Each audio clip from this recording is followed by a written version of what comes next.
I'd like to welcome everyone back to our interview edition on Friday for 7-Minute Takes. And we're very fortunate to be sitting down with one of the stars of a new sci-fi series. Tim Rozon is portraying Doc Holliday on the series WYNONNA EARP. If you haven't had a chance to check out WYNONNA EARP on SYFY, I would highly recommend you do so. You're going to be pleasantly entertained. And like I said, we're very fortunate to be sitting down with Tim. He's going to talk a little bit about the show and a little bit about his role. And hopefully we'll get in a little bit about this new renaissance for the Sci-Fi Channel. Tim, how are you today? I'm awesome, man. Thanks for asking. It's a long weekend, so I'm super happy. Always the best day. When Friday kicks things off, life's got to be good. Yep. Yeah. Again, for folks who aren't familiar with the show or haven't had a chance to check out WYNONNA EARP yet, can you give a little background about the show and your character? So, yeah, listen, this is what the show's about. Wyatt Earp's great-great-great-granddaughter is the heir, and what she's inherited is the Earp curse, which is all the people that Wyatt Earp killed back in the day have now come back as undead remnants and cannot be killed except by the Peacemaker's gun, which can only be wielded by the true heir, which is WYNONNA EARP, and she uses the Peacemaker to blow their heads off, and that's how they die. So she's getting revenge on all the people who killed her great-great-great-granddaddy, and she's blowing people's heads off with a gun. So if you're not watching that, I don't understand why not. Well said. And you portray, Doc Holliday, which is interesting because even though this show is in the present day, you are the historic Doc Holliday, the one figure of the Old West. How does he figure into this whole equation? Yeah, so I don't want to give too much away if people haven't seen it of where he comes from, but yeah, you're correct. I played the actual Doc Holliday, who was friends with Wyatt, and I'm now, we've learned throughout the season more about my backstory and how I got to where I'm at, and my role, but yeah, I can't give too much away other than that I am Doc Holliday, or I played the real Doc Holliday. Yeah. Wyatt Earp's best friend, or probably only friend, and, the OK Corral scene, and a legendary gunslinger, poker player, gambler, and veteran. Yes, yeah, it's fascinating because, yes, it's a present-day series, but it is the real Doc Holliday, and I was curious about how you kind of approached the character. He has kind of been portrayed very memorably on stage, screen, on TV many times, but you have a real unique take on it, and I was curious to how you approached it. Did you look at anybody else's interpretation, or did you come to it just with a kind of set idea about what you wanted to do? So, yeah, I mean, like, when this came along, I knew exactly who Doc Holliday was. I had seen Tombstone. Val Kilmer was amazing. You say, "I'm your Huckleberry," I know exactly what line that's when he says it, I also like Dennis Quaid's portrayal also in Wyatt Earp, the movie. He's been done so well by so many people already that I consciously made a fact not to go rewatch those movies because I wanted to do the version that I knew was kind of, it sounds cliche, but he was inside me. I knew I could do this part. I've always wanted to do a Western, and I've also always wanted to do a science fiction show, and I'm also a huge comic book freaking fan. So this was a sci-fi show based on a comic book where I played the one Western guy on the show. It was like I checked all the dream check marks off in one package. This was it. This was the dream role. So if you see me having fun, that's the real. I'm loving every second of this show. Yeah, it does come through when you do see the show. The joy of the part comes through, and you really inhabit the character. There's a time where it's just like, wow, it is like the iconic Doc Holliday has stepped off of stage and screen and into the TV show. But again, it's with a little twist. This is not necessarily anybody else's Doc Holliday either. Yeah, I think that's exactly what that's what I hoped would come across. I tried to have a little fun with it. You know what I mean? But to be honest, Emily Andres is such a talent that if people don't know that name, they should, because she show ran on Law School, and now she created this whole thing from both Smith Palm, but the storylines that she gives are amazing. So, and all the writers are so good that they give me such good stuff to play that I literally just get to play out this awesome character that's kind of written, and then find little, quirks and little things within the scene, and everybody's been so amazing for just kind of letting us play and have fun within the boundaries of what they've kind of set up, and then at the same time there is no boundaries, so it's been super fun. Yeah, it's based on the IADW publicated comic book. It's a lot of fun. I mean, tone-wise, it's I would say it's almost the Vampire Diaries meet Sons of Anarchy, and it really does have it has a lot of something for everybody, really. It's if you're a science fiction fan, there's some stuff for you. If you're a straight horror fan, it has a lot of elements that you'll love. But it also almost works as this kind of gritty biker drama in some ways. It's a fascinating take. And how does the process work in terms of the cast? It seems like the cast has a lot of synergy and energy. It's so, I've done so many other projects, and you always have a great rapport with actors, or at least I've never had any problems or anything, and I've gotten along with pretty much most people you work with, and you like what you're being a part of. But this is different. This was special from the first moment I screen tested with Melanie Scorpano and Shamir out in LA when we were still trying to get the parts. And I remember thinking in the room, man, it'd be so amazing if I got the part and it was that guy and that girl who got the parts, because this would be so much fun. And then you get there and that's who got it, and it was great. And so this is literally the dream role for me, part 2. This show's so fun to be on. The cast is so fun. No matter what scene she puts me in, the cast is so. Dominique is amazing. Give me scenes with Waverly. Give me scenes with Melanie. She's awesome. Give me scenes with Shamir. I have fun. Give me Bobo Del Rey, Michael Eckman. He's so good. Tonight we had Greg Brickin on the episode. It's amazing. Like, all the actors that the cast on the show were so fun. My villain, my nemesis, the Stone Witch, Raisa. She's amazing. Yeah. So I seriously had a great time on and off the set, 100% fully about this show. If I could do this show for the next 10 years, I'm not joking, sign me up.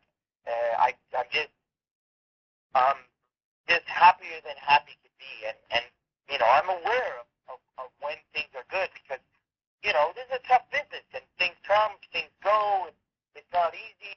And to be a part of an amazing show like this, you don't take it for granted. I'm fully aware of how awesome it is, and to have such a great cast that we're super lucky to have that rapport with each other, the friendship. Like, we're all buddies, man, and there's no joke there. Like, everybody gets along. Oh no, it shows in the show itself, is that you can tell the actors have trust, they're having fun.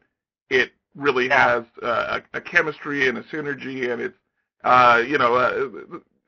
sometimes, and certainly I'm sure you know far more intimately than I, in your perspective, you can kind of tell when things are professional but yet not really very entertaining with the cast, and this is not that case. It's a really entertaining show. It's a lot of fun.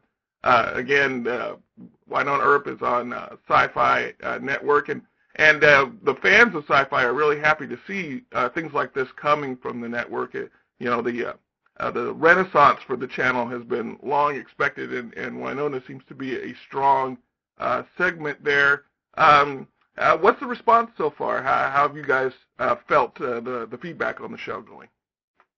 So listen, man, these EARPers, as we like to call them, or they call themselves the EARP Nation, WYNONNA fans, are just the best.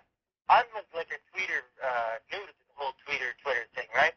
So I started like three months ago, Twitter, and every Friday night, tonight, live tweet with the fans while we watch the show. And I have also never seen the episodes until the Friday. Like, so tonight's live. I haven't seen it.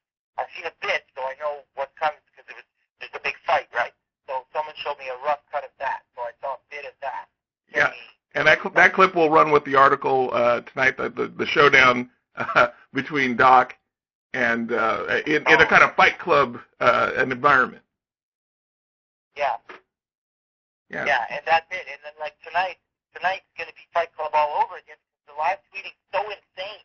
The fans are so crazy that I'm trying to like watch the episode, but I'm trying to also throw out the tweets and answer everybody, and everybody's so excited, and people's minds are always blown because every episode has little twists and turns, and people are like, what? And so it's just been super amazing. And then it's super fun to see all the little relationships that people love, like Way Hot. Everybody's going crazy for the Waverly Officer Hot relationship. Yes. It's nice that everybody's kind of created this Doc versus Dolls thing. It's just been great. Well, again, Winonna EARP is on tonight on SYFY. Set your DVRs or get that set up for your streaming on your mobile devices. Make sure you check it out.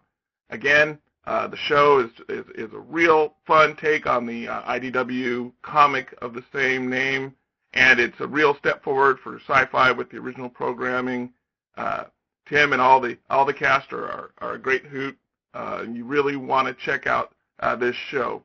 Tim, I have to ask, kind of on a personal note. I see that you are in the restaurant business, and I've always kind of wondered what's the mentality in approaching the restaurant business as somebody who is in a different field, and what kind of spurred that on? It's just I started young. My first job was 14 years old, working as a cook in a restaurant, right? So just peeling potatoes and whatever. And from then, I just always worked in restaurants. And then it was, trying to be an actor, and I was working in the front of the house doing bartending, trying to do commercials, trying to get gigs, so I could finally kind of get the ball rolling and work less in the restaurants and more on TV. And then I'm super lucky to have amazing partners and my friends, and this opportunity came up to kind of open our own place, and I was like 100% I wanted to do it because the acting world, like I said, you have to just depend on it. It's a tough business, it'll drive people crazy. And I'm a worker bee. I believe there's two types of bees in the world. There's queen bees and worker bees, and I need to be busy. I'm a worker bee. So having the restaurant space, because then I'm always working. I'm never waiting for my next acting gig. I'm too busy. And when people come to the restaurant, I'm wearing an apron. You'll never know I own anything. I'll tell you that. So I'm always hiding in the back, or I'm out front shucking oysters or doing whatever. But I'm in an apron, and nobody knows I own anything. Well, yeah, I just like to work. I love it. Yeah, that's the interesting analogy, isn't it? Is between two very tough businesses in their own way, being an actor and being in the restaurant business. And there's a lot of common ground there because, as you mentioned, a lot of actors maybe spend some time in the restaurant business in one way or another. Is there a similarity to how both businesses go? You know what? You're exactly right, man. There really is, and it's funny because at least now I can help. Like my bar, I have one bartender and a hostess that are acting. They want to get into acting. They're 19 years old, and I help them out, and I got them an agent. And I put in a good word, and at least I've got a little pull that I can do that for them. You know what I mean? Right. So, but yeah, it's kind of the same mentality because movie crews you put together. And I mean all the way from directors, producers, to actors, to the crew, to the director of photography, the camera, up the boom, the sound department, the locations department, the guys who are in charge of the trucks, you name it. We're all such an eclectic group. The same as restaurants, You've got all these kind of crazy people that kind of get stuck together and try and make something happen.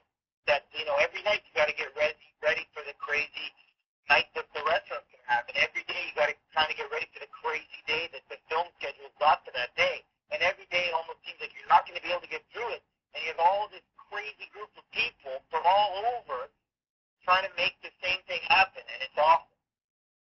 It's fun to be a part of, both in both businesses. Well, again, it's interesting that this is there's that fine line between the two professions, And if you are in Montreal, please do look up Tim's place. Two restaurants in the Old Port of Montreal, Garde Manager and Le Brimmer. Forgive my French. Yep. And you're great. thank you. And we want to again urge everyone to sit down tonight, check out Winona EARP, or fire up the DVR and get it queued up there. You're about halfway through the season. I believe you guys have 16-episode season this first year. Oh, we have 13. 13. We're a little past that, actually. It's crazy how quick it goes. Yeah, I was about to say, it's well, you definitely want to hop on tonight if you haven't had a chance to check it out yet. Your streaming services have all the episodes queued up there for you. I've been marathoning through it this week. So definitely check it out, either live or DVR.